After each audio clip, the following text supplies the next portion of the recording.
कक्षा नौवीं के स्टूडेंट फाइनली आपका विज्ञान विषय का पेपर लेकर आ चुका हूँ। त्रैमासिक परीक्षा 2025 से 26 का ये रियल क्या बात है सर, क्या बात है सर, क्या बात है, ये बात है। पेपर है 75 का। आपका पूर्णांक समय आपका 3 घंटे का रहेगा। ठीक, पहले क्वेश्चन पढ़ाते हैं। पहला क्वेश्चन आपका ये रहा।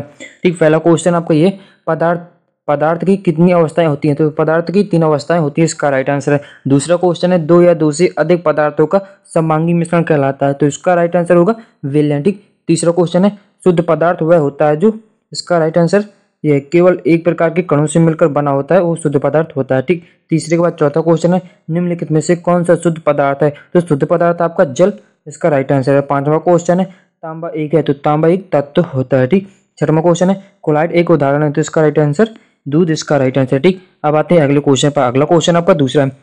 दूसरा क्वेश्चन आपका ये, दूसरा क्वेश्चन है, रिक्त स्थानों की पूर्ति कीजिए। तो ठीक, 6 की क्वेश्चन है। पहला क्वेश्चन है, द्रव का वाष्प में बदलना कहलाता है, तो वाष्पीकरण कहलाता है द्रव का वाष्प में बदलना। ठीक, दूसरा क्वेश्चन है, ठोस कार्बन डाइऑक्साइड को नाम से जाना जाता है, तो सूक्ष्म वाष्प से जाना जाता है। ठीक, इसका राइट आंसर है। तीसरा क्वेश्चन है, वायु एक मिश्रण है, तो विषमांगी मिश्रण, इसका राइट आंसर है। ठीक, तीसरे के बाद चौथा क्वेश्चन है, टिंडल प्रभाव है, तो टिंडल प्रभाव विलयन द्वारा प्रदर्शित गुण है, तो इसका राइट आंसर कोलाइड। ठीक, इसका राइट आंसर कोलाइड है। ठीक, और पांचवा क्वेश्चन है, धातु होते हुए भी कमरे के तापमान का द्रव होता है, इसका राइट आंसर मरकरी या पारस का राइट आंसर है। ठीक, और छठवां क्वेश्चन है, जीवन की मौलिक इकाई कहलाती है, तो सेल और कोशिका, तो कोशिका बनना आपको कोशिका, इसका राइट आंसर है। ठीक, और छठवीं के बाद आते हैं अगले क्वेश्चन पर। अगला क्वेश्चन आपका तीसरा है। तीसरा क्वेश्चन सत्य सत्य आपको करना है। ठीक, पहला, गैस सबसे अधिक संपीडनीय अवस्था है, तो इसका राइट आंसर सत्य है। ठीक, आते हैं अगले क्वेश्चन पर। अगला क्वेश्चन आपका ये देखो, दूसरा क्वेश्चन है, जल का गलनांक 100 सेल्सियस होता है, तो इसका राइट आंसर नहीं, इसका राइट आंसर रॉन्ग है। ठीक, असत्य है। तीसरा क्वेश्चन है, कोशिका जीवन की सबसे छोटी इकाई होती है, सत्य, हाँ। और तीसरे के बाद चौथा क्वेश्चन है, रॉबर्ट हुक ने जीवित कोशिका की खोज की थी, ये सत्य है, ये असत्य। ठीक, चौथे के बाद पांचवा क्वेश्चन है, कोशिका भीति केवल पादप कोशिकाओं में पाई जाती है, ये सत्य है। ठीक, छठवां क्वेश्चन है, माइटोकॉन्ड्रिया को कोशिका का पाचन केंद्र कहा जाता है, ये भी असत्य है। ठीक, और अब आते हैं अगले क्वेश्चन पर। अगला क्वेश्चन आपका चौथा है। चौथा क्वेश्चन है, सही जोड़ियां बनाइए। ठीक, पहला क्वेश्चन 6 की क्वेश्चन है। पहला क्वेश्चन है, द्रव, दूसरा है लाल रक्त कणिकाएं, तीसरा है क्वथनांक, चौथा है पेशी ऊतक, पांचवा है जाइलम। ठीक, छठवां है फ्लोएम। ठीक, तो आते हैं इसको देखो जोड़िए पर। पहला क्वेश्चन का सही जोड़ी रहेगी आपको द्रव, द्रव एक बहने की प्रवृत्ति है। ठीक, दूसरा क्वेश्चन है लाल रक्त की कणिकाएं, तो दूसरे का लाल रक्त की ऑक्सीजन का परिवहन। ठीक, तीसरा क्वेश्चन है क्वथनांक, तो क्वथनांक है जो, तो आपका डी नंबर इसका राइट आंसर है। ठीक, चौथा क्वेश्चन है पेशी ऊतक, तो पेशी ऊतक का राइट आंसर गति में सहायता करना। ठीक, और छठवां क्वेश्चन है, पांचवा क्वेश्चन है जाइलम, तो जाइलम का राइट आंसर जड़ों से जल एवं खनिजों का परिवहन। ठीक, और छठवां क्वेश्चन है फ्लोएम, तो फ्लोएम पत्तियों से भोजन का परिवहन। ठीक, अब आते हैं अगले क्वेश्चन पर। अगला क्वेश्चन आप पड़ेगा पांचवा क्वेश्चन है, एक शब्द वाक्य में उत्तर देना है। ठीक, पहला क्वेश्चन है, ऊतक किसे कहते हैं? तो ऊतक का राइट आंसर कोशिकाओं को ऐसे समूह जो उत्पत्ति, संरचना व कार्य में समान होता है, उसे ऊतक कहते हैं। ठीक, दूसरा क्वेश्चन है, जाइलम का कार्य क्या है? तो देखो, जाइलम में जोड़ी बताई थी, जड़ों से जल एवं खनिजों का परिवहन करना जाइलम का कार्य होता है। ठीक, तीसरा क्वेश्चन है, वेग का सही मात्रक, तो वेग का सही मात्रक देखो, वेग का सही मात्रक ये है, ठीक, मीटर प्रति सेकंड। ठीक, और तीसरे के बाद चौथा क्वेश्चन है। चौथा क्वेश्चन आपका, वेग परिवर्तन की दर को क्या कहते हैं? तो त्वरण कहते हैं, इसका राइट आंसर है त्वरण। ठीक, और तीसरे के चौथा के बाद पांचवा क्वेश्चन है, दूरी समय आलेख ग्राफ का ढाल क्या दर्शाती है? तो गति चाल दर्शाती है। ठीक, छठवां क्वेश्चन, ऐसा उदाहरण दीजिए जिसमें कोई त्वरित वस्तु एक समान चाल से गति कर रही हो, तो छठवीं का राइट आंसर आपका ये रहेगा, ऐसा उदाहरण दीजिए जिसमें कोई त्वरित वस्तु एक समान चाल से गति कर रही हो। तो किसी गाड़ी की गति को एक समान बनाए रखने के लिए चालक एक्सीलेटर दबाता है, जिससे वह एक समान चाल से गति करती रहती है। ठीक, बातें अगले क्वेश्चन पर। और अभी तो रुको, क्लाइमैक्स अभी बाकी है। अगला क्वेश्चन आप करेगा, तो छठवां क्वेश्चन है, पदार्थ की अवस्थाओं के नाम लिखिए। 2 अंक की क्वेश्चन है। ठीक, इसका तो ये वाष्पीकरण किया है। और सातवां क्वेश्चन है, एलपीजी एवं सीएनजी का पूरा नाम, इसका तो ये ऊर्ध्वपातन को परिभाषित कीजिए उदाहरण से। ठीक, तो इसके राइट आंसर पर आते हैं। छठवां का राइट आंसर ये, पदार्थ की अवस्थाएं, तो पदार्थ की 3 मुख्य अवस्थाएं होती हैं, जैसे ठोस, द्रव और गैस। इसके अलावा प्लाज्मा और बोस आइंस्टीन संक्षेप में अवस्थाएं हैं। ठीक, इसका तो ये वाष्पीकरण वह प्रक्रिया है जिसमें किसी द्रव के सतह से उसके कण ऊर्जा ग्रहण कर गैसीय अवस्था में बदल जाते हैं। ठीक, अब आते हैं अगले क्वेश्चन पर। अगला क्वेश्चन आपका सातवां देखो, सातवें का राइट आंसर ये, ठीक, राइट आंसर आपका ये है, और इसका सीएनजी का नाम भी है। ठीक, और इसके अथवे पर आते हैं। देखो अच्छे से देख लेते हैं, क्लियर यही है। हाँ, एलपीजी का नाम यही है और सीएनजी का नाम पूरा यही है। ठीक है, बातें इसके अथवा पर। अथवा का राइट आंसर ऊर्ध्वपातन की परिभाषा करना था। तो ऊर्ध्वपातन वह प्रक्रिया है जिसमें कोई ठोस पदार्थ बिना द्रव बने सीधे गैस में बदल जाता है, जैसे अमोनियम क्लोराइड का ऊर्ध्वपातन। ठीक, और 8वें क्वेश्चन का राइट आंसर, जो 8वां क्वेश्चन देख लेते हैं पहले। 8वां क्वेश्चन आपको ये रहा, तत्व और यौगिक में अंतर लिखना है और इसका तो ये समांगी और असमांगी में मिश्रण में अंतर लिखना है। ठीक, 9वां क्वेश्चन आपका ये, निम्नलिखित में से कौन सा टिंडर प्रभाव प्रदर्शित करता है, और ये नमक का घोल, दूध, कॉपर सल्फेट विलयन, स्टार्च विलयन। ठीक, अब आते हैं इसके राइट आंसर पर। 8वें का राइट आंसर आपका ये रहेगा। तो देखो 8वें का राइट आंसर ये, तत्व और यौगिक के अंतर। तत्व वह शुद्ध है जो केवल एक ही प्रकार के परमाणु से मिलकर बना होता है, जबकि यौगिक दो या दो से अधिक तत्वों के निश्चित अनुपात से रासायनिक रूप में मिलकर बना होता है। ठीक, इसका तो है समांगी मिश्रण, असमांगी मिश्रण में अंतर। समांगी मिश्रण में सभी घटक समान रूप से फैले होते हैं, जबकि असमांगी मिश्रण में घटक असमान रूप से फैले होते हैं। ठीक, और अब आते हैं 9वें क्वेश्चन के राइट आंसर पर। 9वां क्वेश्चन आपका ये, 9वें क्वेश्चन का राइट आंसर पर आते हैं। तो ये टिंडर प्रभाव प्रदर्शित करने वाला दूध और स्टार्च विलयन है। टिंडर प्रभाव प्रदर्शित करके, क्योंकि ये कोलाइडल विलयन है। ठीक, दूध और स्टार्च भर है इसका। जो ये देखो, इसमें से बताना था आपको टिंडर प्रभाव कौन कौन से, तो दूध और स्टार्च विलयन भर है। ठीक, अब आते हैं 9वें की अथवा पर। 9वें का अथवा ये, 9वें का अथवा, निम्नलिखित को तत्व यौगिक एवं मिश्रण को वर्गीकरण करना है आपको, जैसे सोडियम, मिट्टी, चीनी का घोल, चांदी, कैल्शियम कार्बोनेट, टिन और सिलिकॉन, वायु, साबुन, मीथेन, रक्त। तो देखो इसके राइट आंसर पर आते हैं। तो राइट आंसर आपको ये रहा, वर्गीकरण है जैसे तत्व में सोडियम, चांदी, टिन और सिलिकॉन। तो यौगिक में कैल्शियम कार्बोनेट और मीथेन। ठीक, मिश्रण में मिट्टी, वायु, चीनी का घोल, साबुन, रक्त। ठीक, अब आते हैं अगले क्वेश्चन पर। अगला क्वेश्चन आपका 10वां है। 10वां क्वेश्चन है, कोशिका किसे कहते हैं, और इसका तो ये है। तो देखो, कोशिका जीवधारियों की संरचनात्मक कार्यात्मक इकाई है जिसमें जीवन की सभी क्रियाएं संपन्न होती हैं। ठीक, इसका तो ये है। अब आते हैं देखो 11वें क्वेश्चन पर। पहले 11वां क्वेश्चन भी देख लेते हैं। 11वां क्वेश्चन देख लेते हैं। 11वां क्वेश्चन, माइटोकॉन्ड्रिया को पावर हाउस क्यों कहा जाता है, इसका तो ये। ठीक, राइबोसोम का क्या कार्य है। 12वां क्वेश्चन, संपराशरी विलयन किसे कहते हैं, इसका तो वही माइटोकॉन्ड्रिया की दो कार्य लिखना है। ठीक, 13वां क्वेश्चन आपका ये, पादप ऊतकों को जंतु ऊतकों में दो अंतर बताना है, और इसका तो ये है। ठीक, तो इसके राइट आंसर पर आते हैं। 11वीं का राइट आंसर देखो, 10वें का राइट आंसर आपने देख लिया, और 11वीं का राइट आंसर ये, माइटोकॉन्ड्रिया पावर हाउस क्यों कहते हैं। तो माइटोकॉन्ड्रिया को पावर हाउस कहते हैं क्योंकि वह कोशिका में ऊर्जा का उत्पादन करता है और एटीपी बनाता है। ठीक, इसका तो ये राइबोसोम। तो राइबोसोम कोशिका में प्रोटीन संश्लेषण का कार्य करता है। ठीक, इसका राइट आंसर है। ठीक, अब आते हैं 11वीं के बाद 12वें क्वेश्चन पर। 12वां क्वेश्चन का राइट आंसर है, संपराशरी विलयन किसे कहते हैं। तो वे विलयन जिनमें कोशिका के अंदर और बाहर जल की सांद्रता समान रहती है संपराशरी विलयन कहलाते हैं। जैसे अथवा इसका ये माइटोकॉन्ड्रिया के दो कार्य। तो माइटोकॉन्ड्रिया ऊर्जा उत्पादन और कोशिका स्रोन का कार्य करता है। ठीक, अब आते हैं देखो 13वें क्वेश्चन पर। 13वां क्वेश्चन का राइट आंसर आपका ये, पादप ऊतक और जंतु ऊतक में अंतर बताएं। तो पादप ऊतक में कोशिकाएं कठोर दीवार वाली होती हैं, जबकि जंतु ऊतक में मुलायम दीवार होती है। पादप ऊतक में फोटोसिंथेसिस कहते हैं, जंतु ऊतक नहीं है। ठीक, इसका तो ये आप देख सकते हो। अब आते हैं अगले क्वेश्चन पर। अगले क्वेश्चन आपको ये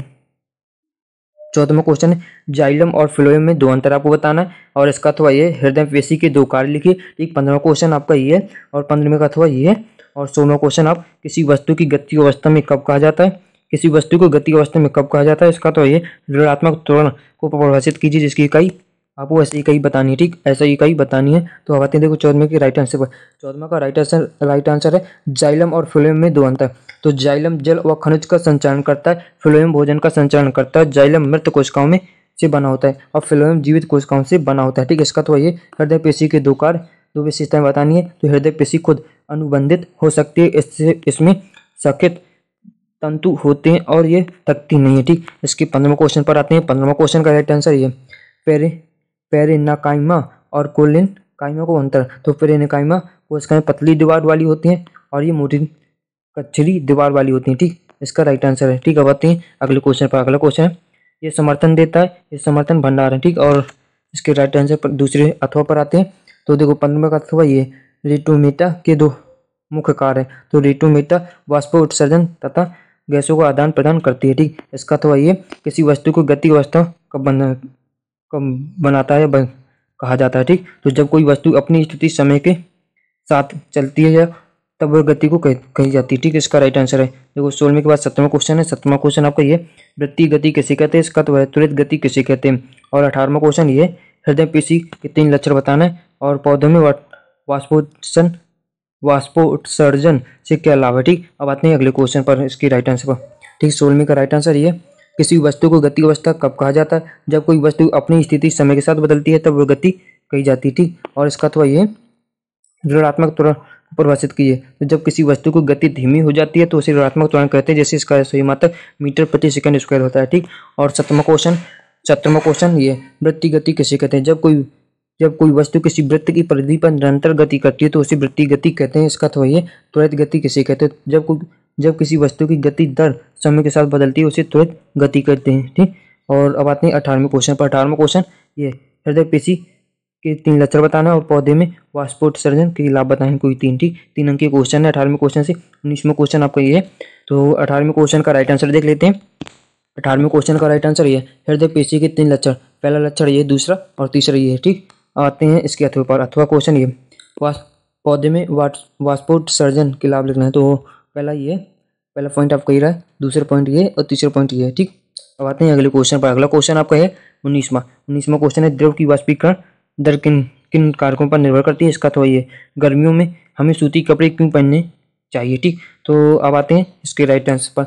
द्रव की वाष्पीकरण दर पर निर्भर करने वाले 3 कारक। तो पहला है, द्रव की वाष्पीकरण दर तापमान पर निर्भर करती है, ताप बढ़ने से वाष्पीकरण तेज होता है। दूसरा है, द्रव की सतह का क्षेत्रफल जितना अधिक होगा वाष्पीकरण उतना ही तेज होगा। ठीक, तीसरा है, हवा की गति जितनी अधिक होगी वाष्पीकरण की दर भी उतनी अधिक होगी, क्योंकि वाष्पित कण त्वरित घट जाते हैं। ठीक, इसका अथवा पर आते हैं। इसका अथवा ये, गर्मियों में सूती कपड़े पहनने का कारण, देखो सूती कपड़े जल को जल्दी सोख लेते हैं और वाष्पीकरण को बढ़ाते हैं, जिससे शरीर को ठंडक मिलती है। ठीक, दूसरा पॉइंट, वे हवा को आसानी से पारित कर देते हैं, जिससे त्वचा को सांस लेने में सुविधा होती है। ठीक, तीसरा पॉइंट, रेशमी व सिंथेटिक कपड़ों की तुलना में सूती कपड़े कम तापमान प्रदान करते हैं। ठीक, जिसमें गर्मी में आराम मिलता है। ठीक, अब आते हैं अगले क्वेश्चन पर। अगला क्वेश्चन आपका 20वां क्वेश्चन ये, इसका अथवा ये, और 20वां देख लेते हैं पहले। एक प्रयोग के दौरान अंतरिक्ष यान एक सिंगल को पृथ्वी पर पहुंचने पर 5 मिनट का समय लगता है, तो पृथ्वी पर स्थित स्टेशन में उसे अंतरिक्ष यान दूरी क्या है? सिंगल की चाल, प्रकाश की चाल, इतना आपको बताना। ठीक, इसका अथवा ये और 21वां क्वेश्चन आपको ये रहा। तो देखो पहले 20वें क्वेश्चन के राइट आंसर बताते हैं। तो 20वें क्वेश्चन का राइट आंसर ये, ठीक, आपका ये है, और अब ये आंसर नहीं है, इसके बाद ये रहा आपका राइट आंसर। ठीक, इसका राइट आंसर ये है। अब आते हैं इसके अथवा पर। अथवा आप 21वें का 20वें का अथवा ये, वर्ष का त्वरण ज्ञात करना है, तो इसका राइट आंसर ये रहेगा। ठीक, अब आते हैं अगले क्वेश्चन पर। अच्छे से स्क्रीनशॉट ले जाइए और वीडियो पसंद आए तो लाइक जरूर कर देना। ठीक, अब आते हैं 21वें के 22वें क्वेश्चन पर। 22वां क्वेश्चन है, कोलाइड क्या है? इसके 4 गुण लिखिए, टिंडल प्रभाव का वर्णन करना है। ठीक, 4 अंक के क्वेश्चन है। इसका तो ये, शुद्ध पदार्थ और मिश्रण में 4 बिंदु पर तुलना कीजिए, जिसके प्रत्येक एक उदाहरण देना है। ठीक, आते हैं 22वें क्वेश्चन पर। 22वां क्वेश्चन आपका है, पादप और जंतु कोशिका में कोई 4 अंतर। 4 अंक की क्वेश्चन है। इसका तो ये पादप और कोशिका जंतु कोशिका में स्पष्ट नामांकित चित्र बनाई थी। इसके राइट आंसर पर आते हैं। देखो अब आते हैं 21वें क्वेश्चन के राइट आंसर पर। 21वां क्वेश्चन है, कोलाइड क्या है? इसके गुण एवं टिंडल प्रभाव। तो कोलाइड एक बिस्मांग मिश्रण है जिसमें बहुत छोटे कण 1 से 1000 नैनोमीटर किसी अन्य माध्यम में समान रूप से फैले होते हैं, किंतु पूरी तरह घुलते नहीं हैं। ये ठोस, द्रव और गैस किसी भी माध्यम हो सकते हैं। ठीक, कोलाइड के 4 गुण हैं। ये बिस्मांग मिश्रण होते हैं, इसके कण इतने छोटे होते हैं कि आम सूक्ष्मदर्शी देखे जा सकते हैं। तीसरा, ये कण बहुत स्थिर होते हैं, नीचे नहीं बैठते। ठीक, और चौथा है, कोलाइड के कणों को छानन विधि अलग नहीं किया जा सकता। ठीक, आते हैं देखो टिंडल प्रभाव पर। टिंडल प्रभाव ये है आपका, यह एक वह घटना है जिसमें कोलाइड विलयन में पड़ने वाली प्रकाश किरण कोलाइड के कणों द्वारा प्रकीर्णित दी जाती है, जिसमें प्रकाश का मार्ग स्पष्ट दिखाई देता है। ये कोलाइड विलयन की जांच का तरीका भी है। ठीक, अब आते हैं अगले क्वेश्चन पर। अगला क्वेश्चन आपको यह है, 21वें का अर्थ हुआ है, शुद्ध पदार्थ में मिश्रण की तुलना करना 4 बिंदु पर। ठीक, बिंदु ये शुद्ध पदार्थ ये और मिश्रण ये, उदाहरण ये। ठीक, देखो संरचना, गुण, पृथक्करण और गलनांक। और इसका शुद्ध का एक ही प्रकार के कण होते हैं, निश्चित एवं स्थिर होते हैं, साधारण विधि द्वारा नहीं होता है और निश्चित होते हैं। मिश्रण में दो या अधिक प्रकार के कण होते हैं, अस्थिर व भिन्न होते हैं, पृथक्करण संभव है, निश्चित नहीं है। ठीक, तांबा, जल, सोडियम क्लोराइड, वायु, दूध और सोना, चीनी। ठीक, अब आते हैं अगले क्वेश्चन पर। अगला क्वेश्चन है 21वां क्वेश्चन आपका ये, पादप और जंतु कोशिका के बीच फर्क 4 अंतर है। देखो फर्क बताना है आपको। तो फर्क है आपका, पहला देखो पॉइंट ये है, पादप कोशिका में कोशिका भीति होती है, जंतु नहीं। ठीक। दूसरा, पादप कोशिका में क्लोरोप्लास्ट होते हैं, जंतु नहीं। और तीसरा, पादप कोशिका में बड़ी केंद्रीय रसधारी होती है, जंतु में छोटी नहीं होती, छोटी या नहीं होती, ठीक। छोटी होती है या तो नहीं होती। और चौथा पॉइंट है, पादप कोशिका में सदस्य आकार आमतौर पर चौकोर और जंतु कोशिका में अनियमित आकार होते हैं, ठीक। अब आते हैं अगले क्वेश्चन पर। देखो, आपको इसका थोड़ा बताना है, पादप जंतु कोशिका का नामांकित चित्र भी बताना है इसके साथ, ठीक। तो नामांकित चित्र आपको ये है, इसी के साथ है, ठीक। अब आते हैं अगले क्वेश्चन पर। अगला क्वेश्चन आपको ये रहा, देखो नामांकित चित्र तो देख लिया। अब आते हैं अगले क्वेश्चन पर। अगला क्वेश्चन आपको ये 30वां क्वेश्चन है, चाल, वेग और त्वरण को परिभाषित इनमें से किसी एक ऐसी मात्रा को उदाहरण देना है। ऐसा ही मात्रा को उदाहरण देना 4 अंक के क्वेश्चन है, ठीक। त्वरण किसे कहते हैं, इसका मात्रक लिखिए, सूत्र स्थापित करके किसी वस्तु को त्वरित कब कहते हैं, ठीक। तो अब आते हैं इसके राइट आंसर पर। तो इसमें का राइट आंसर ये, चाल, वेग और त्वरण की परिभाषा, मात्रा के उदाहरण लिखना है। तो कुछ चाल की परिभाषा होती है, तो किसी वस्तु द्वारा तय की गई दूरी प्रति इकाई समय को चाल कहते हैं। दूसरा, वेग, किसी वस्तु द्वारा समय के साथ तय की गई स्थान के परिवर्तन की दर को उसकी दिशा कहते हैं। और तीसरा, त्वरण, वेग में परिवर्तन की दर को प्रति इकाई समय को त्वरण कहते हैं, ठीक। ऐसा ही मात्रक, त्वरण का ऐसा ही मात्रक मीटर सेकंड स्क्वायर होता है। और उदाहरण के लिए, गिरती हुई गेंद का वेग बढ़ना, बस का अचानक तेज होना, ठीक। बात नहीं अथवा पर। अथवा है त्वरण मात्रक सूत्र त्वरित वस्तु। देखो इसका अथवा दे लेते हैं। अथवा आपका ये, किसी वस्तु के वेग में प्रति समय बदलाव को त्वरण कहते हैं। और देखो ऐसा ही मात्रक सेकंड स्क्वायर मीटर स्क्वायर होता है, ठीक। सूत्र आपका ये रहेगा। और त्वरित वस्तु होती है वह वस्तु जिसकी चाल समय के साथ बदलती है, जैसे चलती कार का अचानक तेज ब्रेक लगना, ठीक, तेज होना। और वीडियो पसंद आई तो लाइक कर देना, चैनल पर नए हो तो सब्सक्राइब कर लेना, ठीक। अब मिलते हैं अगली वीडियो में, तब तक के लिए ऑल द बेस्ट ऑफ जय हिंद। आग लगा दी, आग लगा दी, आग लगा दी।